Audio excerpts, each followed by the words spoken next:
This episode is brought to you by Only the Real Entertainment and Media Den Productions. This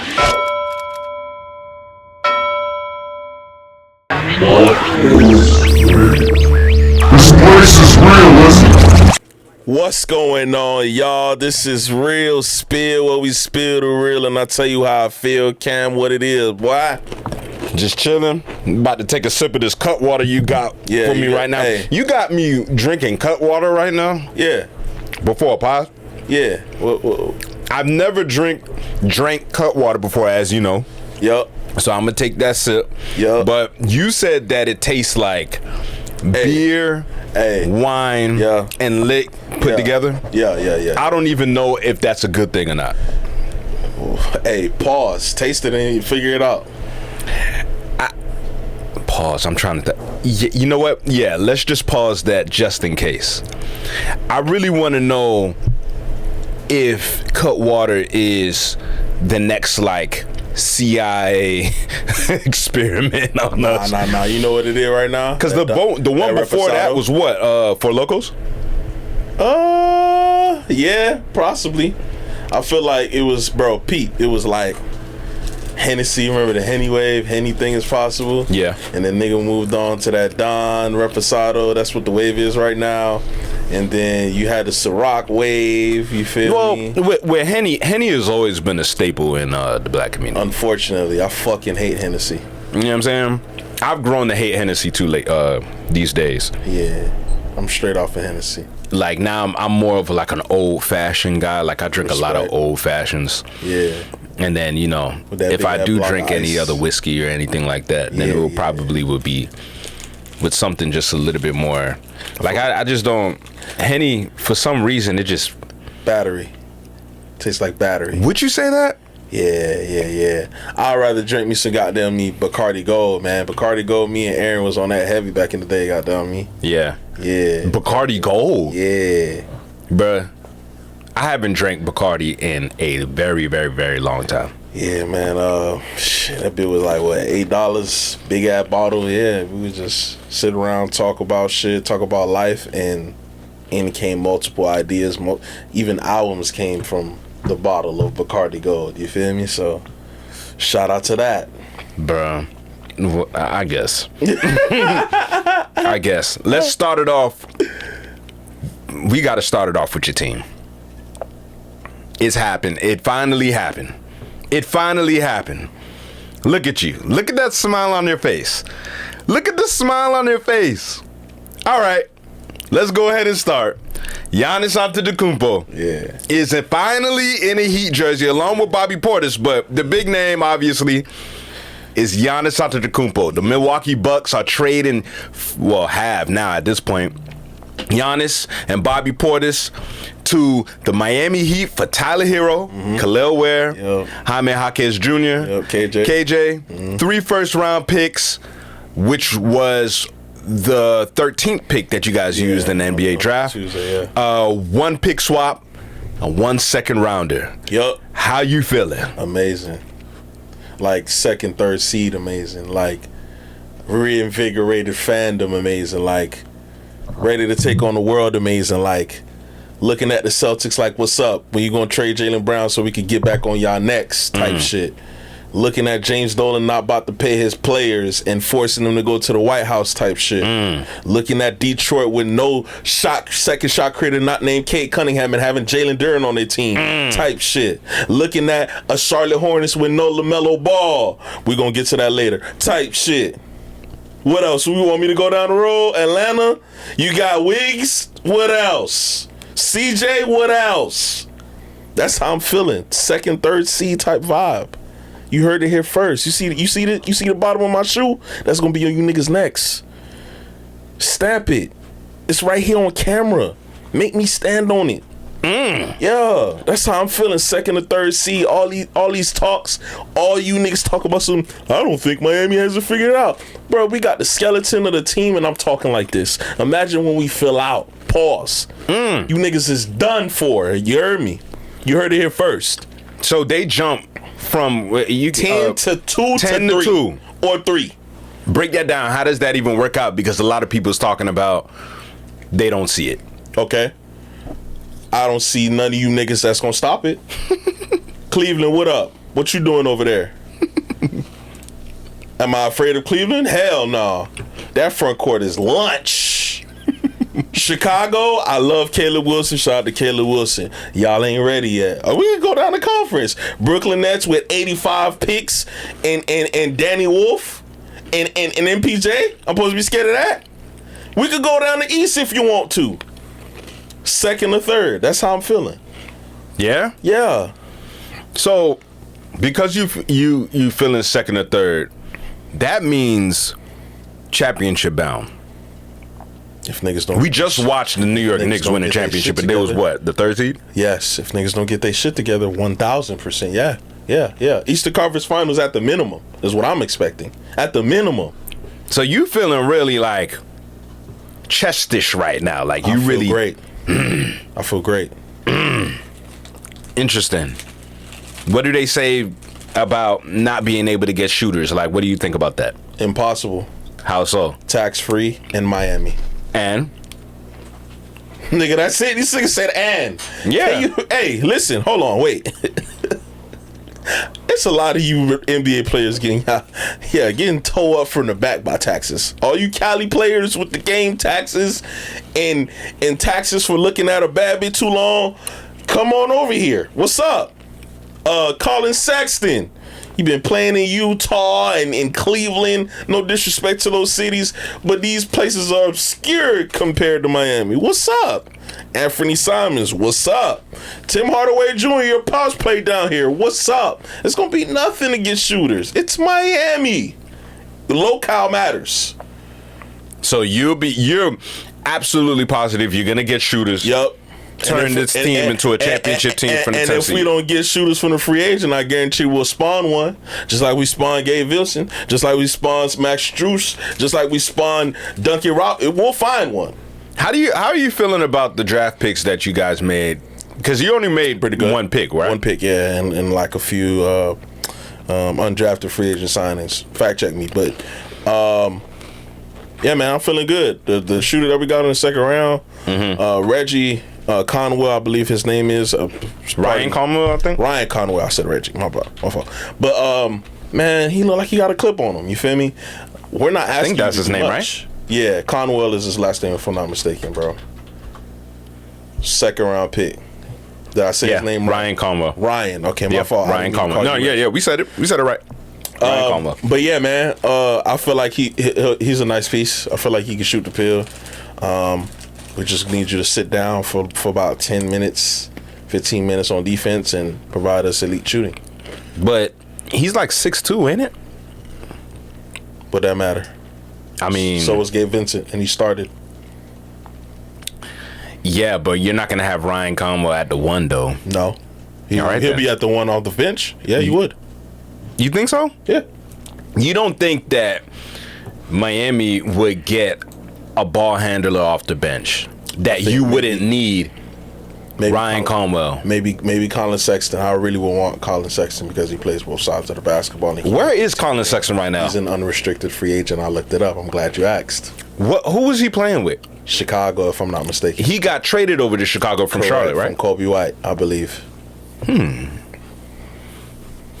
see where I'm headed, huh? Mm-hmm. Okay. So you like that? I love it. You want Colin Sexton? Pause. Yes. If you don't get Colin Sexton, yep. Who's next on board for you? Anthony, what up? Give me your top 5 ball handlers you will want with the Heat, whether they're starting or off the bench. Obviously, Davion is starting. Yeah, for sure. But let's just go off the bench.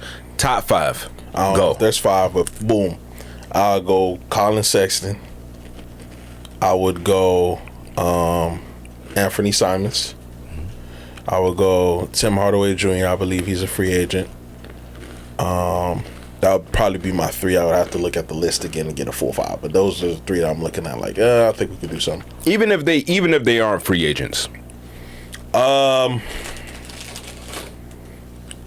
Damn, boy, put me on the spot. Let me see. Somebody that's a vet that can shoot. Yeah. That can handle the ball. The 2 others is escaping me right now. I'll find it.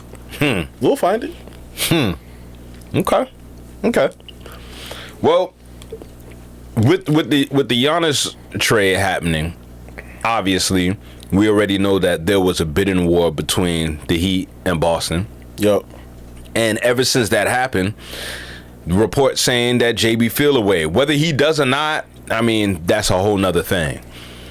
But now that we know that they were willing to trade JB for Giannis, are we watching the end of the JT and JB era? I found the two, Javon Carter and Seth Curry. Okay. But to answer your question, yeah, that bridge is burned. Yeah. I think him going on stream saying that about the season rubs your teammates the wrong way because, nigga, we just won a championship in 2024. The hell you mean it's your favorite season? Because you had the career high and whatever. That rubbed me the wrong way. Then you're hopping on stream 24 hours after blowing a 3-1 series lead, trying to break down the game. You lost the 3-1 series lead. Go away. Get in the bag. You feel me? Or don't even address the elephant in the room. Let that bitch sit there. Yeah. Get comfortable with the elephant until October when you're at media day and you could properly address it. And then you put up the proper reps. And then you got together with your team. That scream throwing under the bus. You're throwing the refs under the bus. Granted, yes, the refs can play a part into winning, into changing the outcome of a game, but you had 3 chances to put this team out, and you didn't. So then, you're attacking ESPN and Stephen A. Then you're going about it at a particular way. We actually have that clip. Oh, we do? Can you play it for me, please? We can actually get to that clip because wherever he was where was he in France? I believe so. I'll fact check, but see if you can play it right quick. ESPN is unethical, and Stephen A. Smith is the head face of that. But, the organization, the players, they were all in agreement. They all knew what I meant by that. Our team was basically salary dumped. We lost a lot of players. And for us to emerge and still be in the same position, we got to start to understand, success doesn't always. So that's what he said. Pretty much he believes that everybody is in cahoots against him. They already know what he meant on stream. Think that's valid? No. No? I think that's bullshit. How so? Your words are your words. And I think people get confused because they don't understand that words mean things. And Jaylen Brown, I'm pretty sure, is smarter than me, so he knows this. Bro, you gotta read the room. A lot of times, I don't know if you've gone through this because, you've been to college as well with other very intelligent people. Certain times, intelligent people don't know how to read the room. Yeah. And that's something that I've fought against when I was younger because I knew that, I was a pretty sharp guy as opposed to my contemporary. Not to brag at all, but I just knew. You feel me? My memory was A1. It's been A1 for a long time. I knew how to speak. I knew how to etc. But one thing I never wanted to be is a condescending smart person because I hate dudes like that. I dealt with that in college because they would think this big, tall guy coming in, playing future, pants might be sagging, don't think he know what's going on until the class starts. And then now it's a different tune. You never want to be that person who's so smart that you're out of reach. That's why you see different people around me. I don't look at somebody who might not be as intelligent as me as anything less. I don't look at them any different because the black experience is all experiences, in my opinion. So, yeah, man, he knows what's going on because he's too smart for him not to know. Yeah, I feel it. I mean, the way how I look at it, bruh, either way, you gonna get that money on, so it don't even much matter. Up $300 million, what are we talking about? And a lot of that, I think, is the reason why he's speaking. Which, listen, it is what it is. I mean, I guess I could respect it, bro. You secured the bag. Yeah, they can't take that away from you. But Man, you don't never want to come off as condescending because that may affect your leadership in other organizations, even if you don't play for the Boston Celtics. Right. Because they're looking at what you're doing now to the team that you won a championship with. What are you going to be like to the team that you wanting to win with after that? After your extension really starts to kick in and you're making 50, 60, possibly 70 million or close to $70 million a year. They don't know. They don't know what you're going to be. Now you're an enigma in the locker room, and now ownership might be coming down to talk to the GM or talk to the coach about you, and you don't want that, bro. You don't want to cause cahoots. If you're this skin color, you want to get your money and stay out the way. Yeah, I feel it. Hey, another thing too that kind of took us off guard was LaMelo Ball is a Timberwolf boy. What? They got LaMelo Ball and Anthony Edwards in a backcourt together. You see how I just spoke so eloquently about the black experience and about how we all come. Yeah, all of that is getting turned off. You see, I love niggatry. I love it. It's powerful niggatry. Comes from the ancestors. It comes with a tad bit of ignorance. It comes with not knowing how to code switch. And if two dudes who don't know how to code switch ever got together, it would be LaMelo Ball and that. Put up all of the interviews that they had that they're saying inappropriate. He told Charles Barkley, bring your ass. And how many fines these guys get hit with? Boy, am I going to pay good money to just watch the presser. I'm not talking about the basketball court. Hold on. I'm going to get to the basketball court. The presser for these two niggas. I'm phenomenal. I'm doing great. Yeah. These two niggas it's gonna be up. Now on the basketball court, and time for me to go back to the real hoops thriller. This is great. This is a dynamic playmaker in LaMelo who could also give you 25 to 26 points a game on the backcourt, and then you have Ant, which he's supremely skilled. Even if he's coming off an injury, he could come off of a pin down, and now he can make a decision quicker instead of operating at the top of the key, waiting for Naz Reid to come set one, and then try to look for either a pocket pass or to try to get to his bag in the midi. It's going to allow him to simplify his game offensively, which will allow his defensive game to even shine even further, which he's already a dominant perimeter defender. Now, my worries is, why is AO in the starting lineup at 6'4", starting at the 3?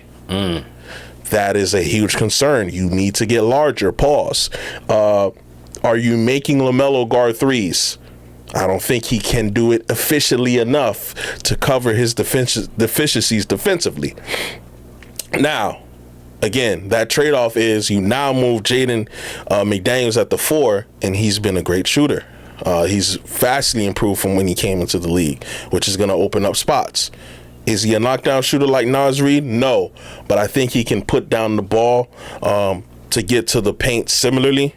Now, what are you going to do about Gobert? Do you keep him? Are you possibly looking to move into Walker Kessler? Are you possibly looking to move on from him because you need to get larger or you need to get more athletic in shooting?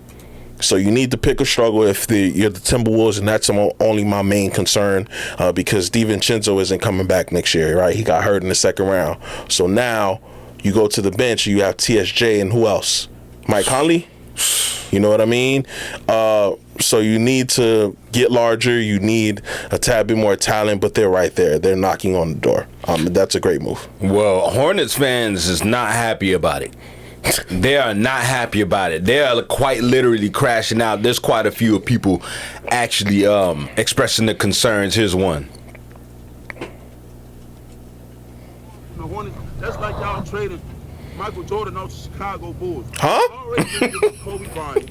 Y'all keep messing up the team chemistry. He was the hottest on the team. Oh, he bought us all the ticket sales. He made the most points on the team. It was nobody else better than him. He made it beautiful. I swear, he made it great to watch. He made us want to come in. Man, look at my man's on side of the road. Now they gotta take them off, man. This is crazy.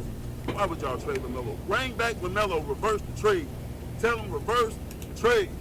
Appreciate it. You like you about to cry, gang. I ain't gonna lie. What are we gonna do with all that cap space and all that draft capital? Who? The Hornets. I mean, they unlocked the biggest trade exception in NBA history, $40 million.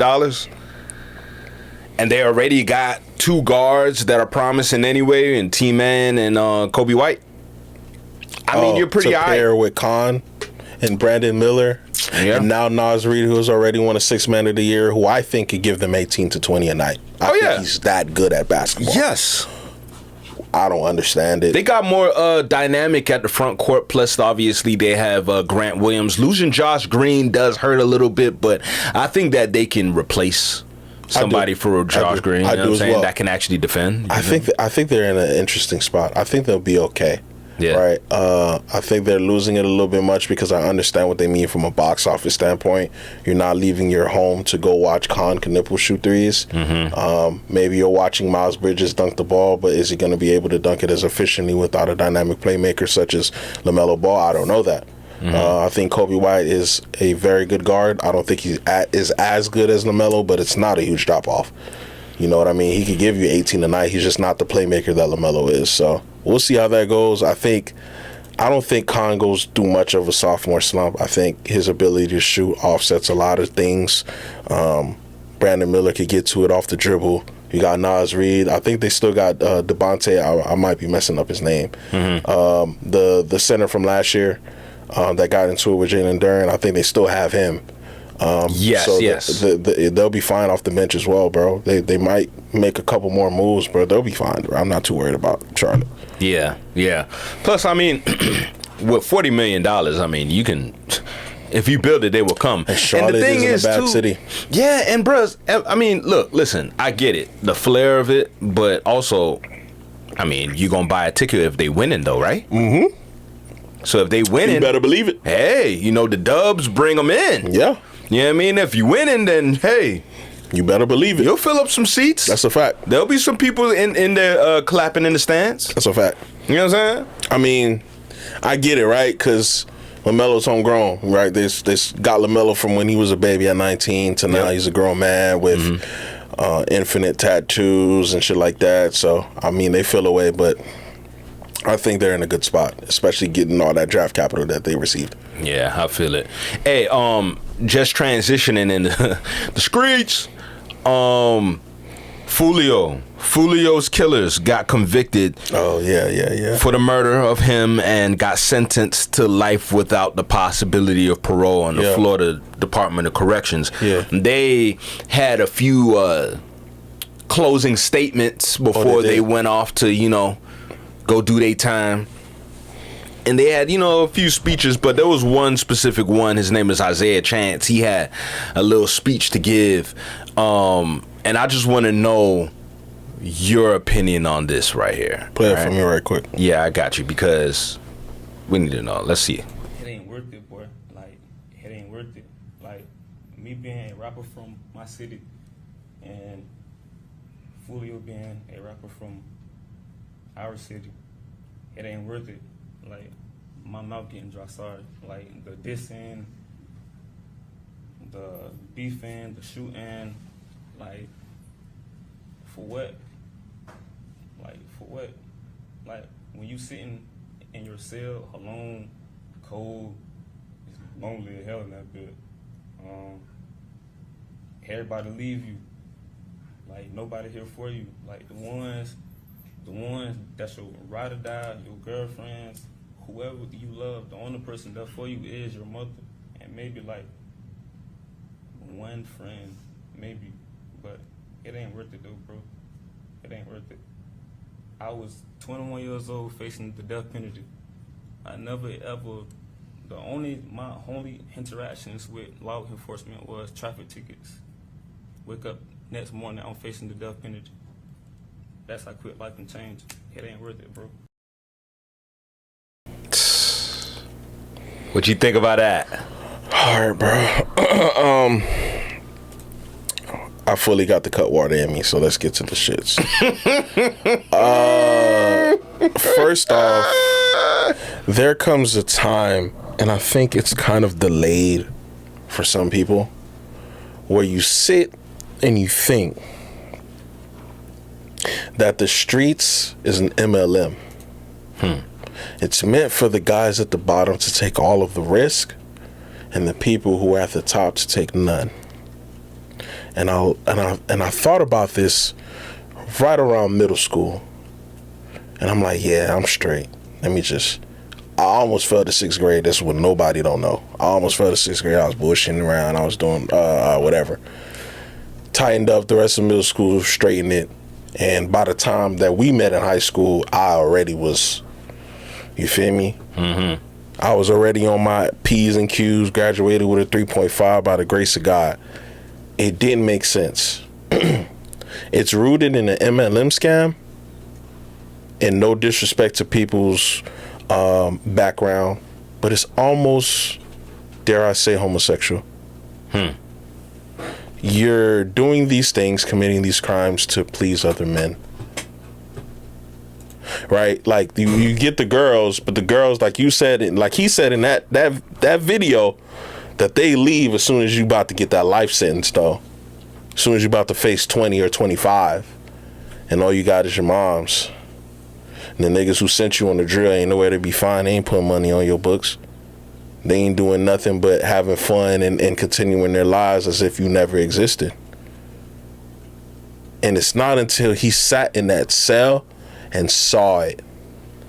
He didn't take any social experiment or any social proof from the homies that I'm sure he was around that was doing time.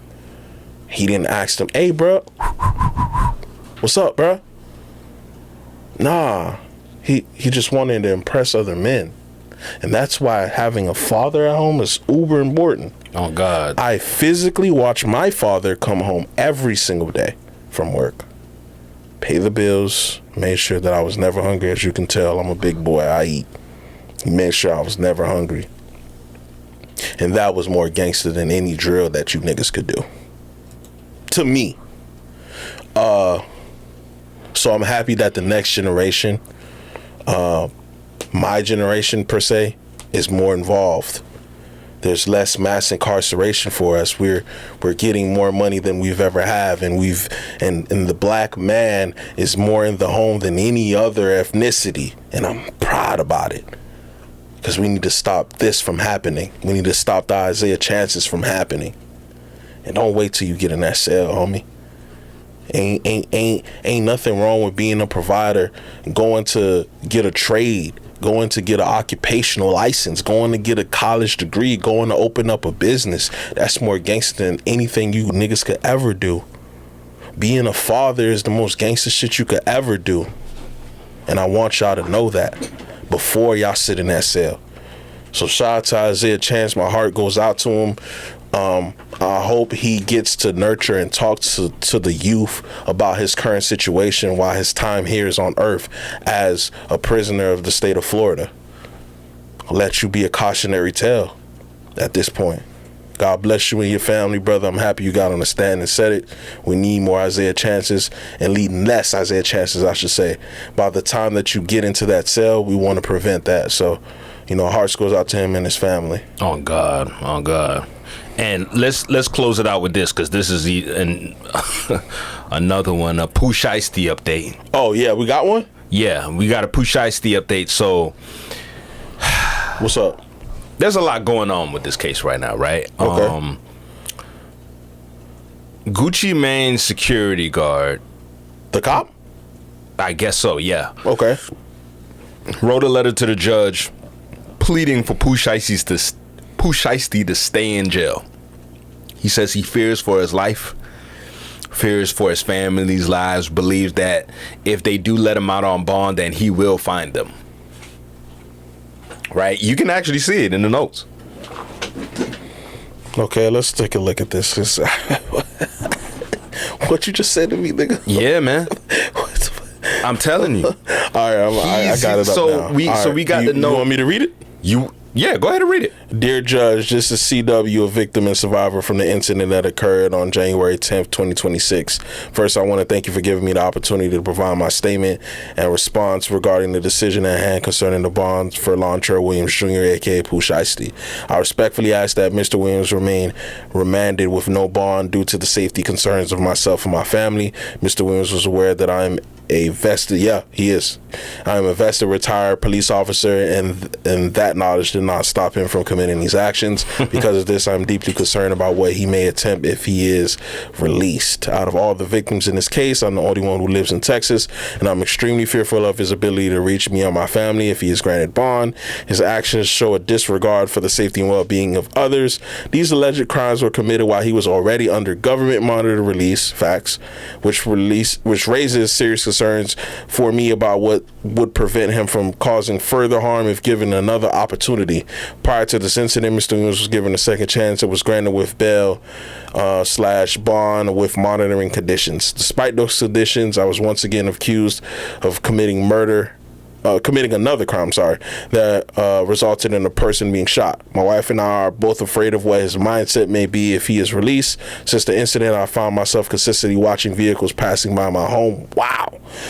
Worried that he or someone connected to some may attempt to harm me or my family. I have young children, and because of this fear, I have limited their ability to go outside or enjoy normal activities as they should. Judge, I respectfully ask that you consider the safety of my security and security of my family and me when making your decision regarding bond. I believe keeping Mr. Williams detained is necessary to protect us and prevent further harm. Thank you for taking the time to hear my concerns. Respectfully, CW, Texas victim and survivor.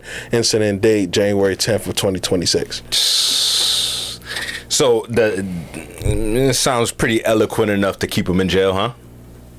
I mean, I thought it was already a thing. You committed a crime allegedly while having a monitor on you. Why should we release you out on bail?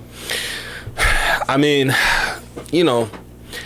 the law is pretty tricky sometimes. Now, even though this is why I defer to you when these things come to fruition. Yeah, for sure. I mean, bruh, listen, we've seen all types of stuff when it comes down to court cases. I never thought that he was getting out regardless if there was a letter out or not. You did say he thought he was never coming out. Yeah, bro. He wasn't even out for more than, 6 months? Yeah. So come on now, bro. Like, you're gonna be in there. You know what I'm saying? But I think he's gonna do a smooth 30.